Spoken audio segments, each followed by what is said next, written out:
Попова Шапка вчера беше домаќин на првиот чорпланински базар. На базарот свои изработки понудија 10 учесници, чии производи се изработени од рециклирачки материјали, односно во духот на одржливоста и свеста за зачувување на животната средина.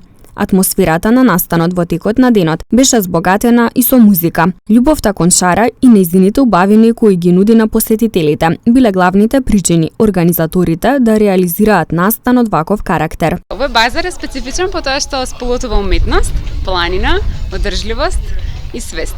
Тука имаме брендови кои што изработуваат работи кои што се од восок, например, рециклирана хартија, тематика планина и така натаму. Како што кажав, нели првиот базар на оваа надморска висина, 1700 метри, воопшто првиот базар на Шорпланина. Во рамки пак на вчерашниот настан на Попова Шапка, за љубителите на адреналин и авантура беа реализирани спортски активности. Покрај тоа карактеристично за овој базар е што не е само базар, него е настан затоа што има и две спортски активности. Едната спортска активност е возење електрични велосипеди до Јелак и искачување на црн јелачки врв.